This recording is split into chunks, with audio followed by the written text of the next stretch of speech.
One of the most popular products on the shelves in smoke shops are now banned in our state, leaving shop owners having to take down vapes that aren't FDA approved. WCT's Anaya Cromartie stopped by several vape stores in Wilmington to learn how both customers and owners are dealing with the product adjustment. Anaya, what do they have to say about the new law? Well, Daniela, the owners say that they say that it's bad for business, and when it comes to the customers, they're upset that their go-to products won't be available. Others are facing the change with a different kind of mindset. I would say I've been smoking vapes for around 5 years now. I started when I was about 17, 18, well, actually 6 or 7 years now. Dawson Jessup said vaping was a better alternative for him than cigarettes. But now, a North Carolina law that was signed last year is changing that, banning vape products that aren't FDA approved, and that affected Jessup.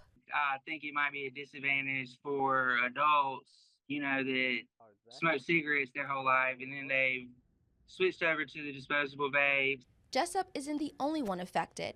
So is the local smoke shops. It's bad for business. It's going to tend people to go to the black market. Several different stores in Wilmington sell products like Elf Bar, Geek Bar, and Lost Mary.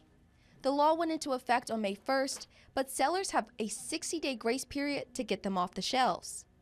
Adam has owned this store for 2 years and says this is his most popular product. Rises are real popular. These are hot sellers.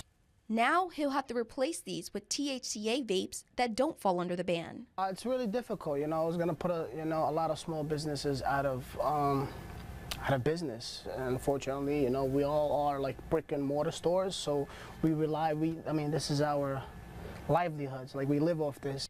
While shops and vapors are making changes and scared for the future, doctors say they're happy with the new law. A lot of people use vapes as a gateway to stop smoking. The CDC does not recommend vaping as an alternative to smoking at this point because the long-term side effects of chemicals in vaping and aerosols have not been studied well enough to show that they're not a risk to the public.